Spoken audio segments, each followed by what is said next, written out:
Pada awal Februari tahun 2025, Amerika Serikat di bawah pemerintahan Presiden Donald Trump, mengenakan tarif 10% pada semua impor Cina, dengan alasan kekhawatiran atas ketidakseimbangan perdagangan, dan masuknya fentanyl ke Amerika Serikat.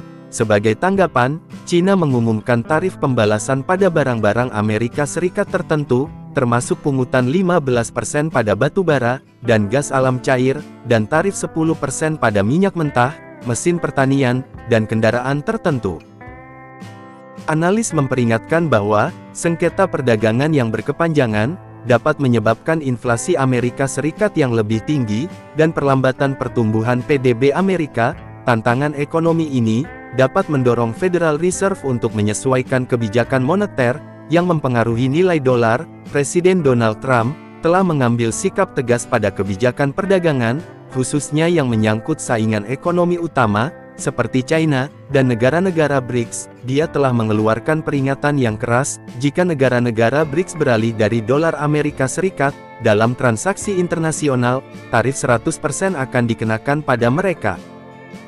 Sebagai tanggapan atas ancaman Barat ini, negara-negara BRICS setelah menerapkan langkah-langkah penting, untuk mengurangi kerentanan dan ketergantungan pada dolar, terutama dengan berinvestasi secara signifikan dalam cadangan emas. Secara kolektif negara-negara BRICS memegang lebih dari 20% cadangan emas dunia, dengan Rusia dan China menyumbang 74%. Dari total ini, akumulasi emas yang substansial ini, dipandang sebagai strategi untuk melindungi terhadap dominasi dolar, dan meningkatkan kedaulatan ekonomi.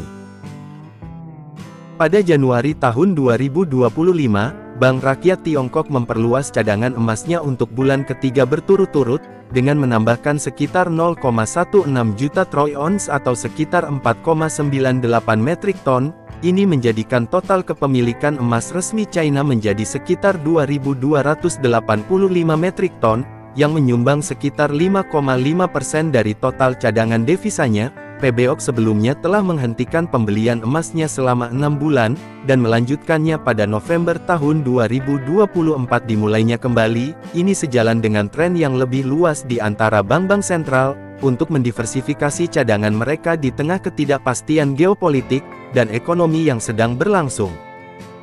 Pada tahun 2024, bank-bank sentral global, secara kolektif menambahkan 1,45 matrik ton emas ke cadangan mereka, menandai tahun ketiga berturut-turut di mana pembelian bersih, melebihi 1.000 matrik ton. Permintaan berkelanjutan untuk emas oleh bank sentral, telah menjadi faktor signifikan dalam mendorong harga emas ke rekor tertinggi. Pada awal Februari tahun 2025, harga emas telah melonjak ke bawah $2,90 per ons, naik dari $2,50 setahun sebelumnya.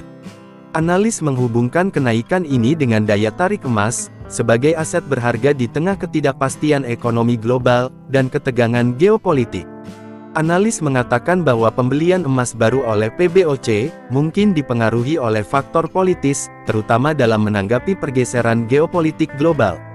David Key, seorang ekonom di Bloomberg Economist, mencatat bahwa bank sentral melanjutkan pembelian, setelah peristiwa politik global yang signifikan, menunjukkan bahwa politik mungkin memainkan peran kunci dalam keputusan ini. Selama dekade terakhir, Cina secara strategis telah mengurangi ketergantungan pada dolar Amerika Serikat, sebuah langkah yang telah dipercepat, meskipun ada peringatan dari Presiden Donald Trump. Salah satu elemen kunci dari strategi ini adalah pengurangan yang stabil dari holdingsnya di US Treasury Securities. Pada puncaknya November tahun 2013, China memegang sekitar 1.316 triliun dolar utang Amerika Serikat, namun pada November tahun 2024, angka ini turun menjadi sekitar 768 miliar dolar, yang menunjukkan penjualan utang Amerika Serikat yang terus berlanjut. Para analis percaya bahwa Cina mengalihkan cadangannya ke aset alternatif termasuk emas, dan sekuritas berdominasi euro, untuk mengurangi resiko yang terkait dengan ketergantungan dolar. Langkah ini terjadi di tengah meningkatnya kekhawatiran atas stabilitas ekonomi Amerika Serikat, inflasi yang tinggi, dan meningkatnya penggunaan sanksi keuangan oleh Washington. Sebagai alat geopolitik, Trump telah berulang kali memperingatkan China agar tidak menjauh dari dolar, dengan alasan bahwa peralihan seperti itu dapat mengganggu kestabilan pasar global. dan merusak hubungan perdagangan, namun China tetap berkomitmen untuk mengurangi kerentanannya terhadap potensi tekanan keuangan Amerika Serikat. Dalam beberapa tahun terakhir, China juga telah mempromosikan penggunaan yuan dalam perdagangan dan investasi internasional, mengamankan perjanjian bilateral dengan banyak negara untuk menyelesaikan perdagangan dalam PNB bukan dolar. Ini termasuk kesepakatan dengan produsen minyak utama seperti Arab Saudi dan Rusia, memungkinkan transaksi energi dilakukan dalam PNB daripada petrodolar. Pergeseran strategi ini tidak hanya menantang dominasi keuangan Amerika Serikat, tetapi juga menimbulkan pertanyaan tentang stabilitas masa depan sistem keuangan global. Jika China terus mempercepat peralihannya dari dolar, hal itu dapat menyebabkan ketegangan geopolitik, terutama karena Amerika Serikat mencoba mempertahankan pengaruhnya atas perdagangan global, dan arus modal berdampak pada ekonomi Amerika Serikat. Pembelian emas besar-besaran oleh China memiliki efek multifaset pada ekonomi Amerika Serikat, terutama mengenai dolar. Status global dengan merealokasi cadangannya dari US Treasury Securities dan meningkatkan kepemilikan emasnya. China bertujuan untuk mengurangi ketergantungannya pada dolar, sebuah proses yang dikenal sebagai dolarisasi. Strategi ini sebagian didorong oleh ketegangan geopolitik dan keinginan untuk mengurangi paparan terhadap potensi sanksi Amerika Serikat. Meskipun tindakan China menandakan langkah menuju diversifikasi cadangan, dampak langsung pada ekonomi Amerika Serikat.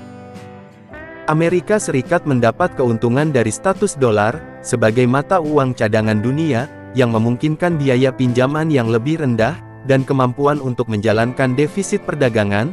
Pergeseran terhadap dolar oleh ekonomi utama dapat dari waktu ke waktu menyebabkan biaya pinjaman yang lebih tinggi, dan mengurangi fleksibilitas ekonomi bagi Amerika Serikat.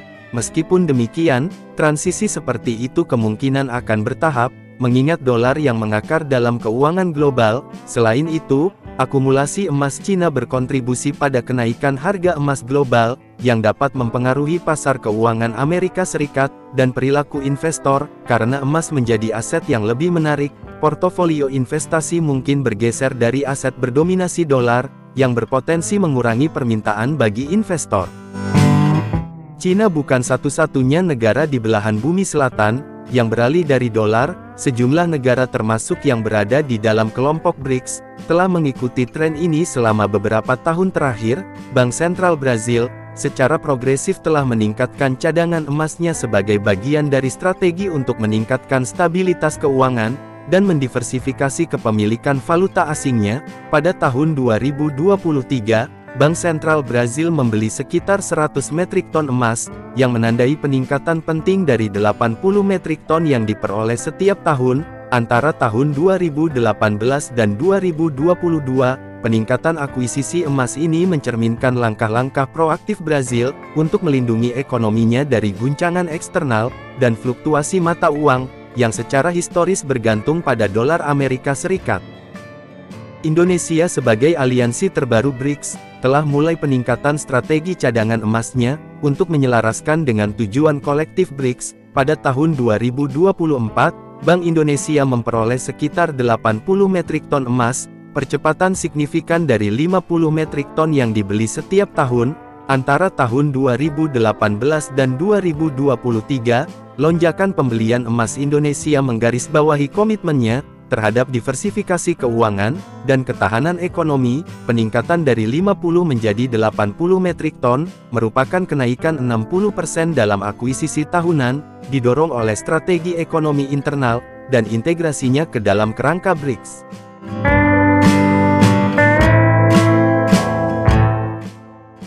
Di antara negara-negara BRICS, Rusia telah muncul sebagai salah satu pembeli emas paling tegas. Pada tahun 2023, Bank Sentral Rusia menambah cadangannya dengan sekitar 300 metrik ton emas, yang secara efektif menggandakan tingkat akuisisi tahunannya dibandingkan dengan tahun-tahun sebelumnya. Antara tahun 2018 dan 2022, rata-rata membeli sekitar 150 metrik ton setiap tahun. Peningkatan tajam pada tahun 2023 merupakan reaksi langsung terhadap meningkatnya ketegangan geopolitik dan sanksi ekonomi yang dijatuhkan oleh negara-negara Barat. Sanksi ini telah membatasi akses Rusia ke sistem keuangan tradisional, yang mendorongnya untuk memperkuat cadangan emasnya, sebagai sarana isolasi keuangan. Akuisisi emas Rusia yang signifikan didorong oleh beberapa tujuan strategis. Emas IVES berfungsi sebagai aset yang diakui secara universal, yang tidak dapat dengan mudah dibekukan, atau dibatasi oleh pemerintah asing. Bukan hanya negara yang telah saya sebutkan sebelumnya, yang telah meningkatkan pembelian emasnya, namun juga India, dan Afrika Selatan, yang telah meningkatkan pembelian emasnya. Hal ini menggarisbawahi komitmen negara-negara, untuk mengamankan ekonominya dari sanksi Amerika Serikat yang brutal.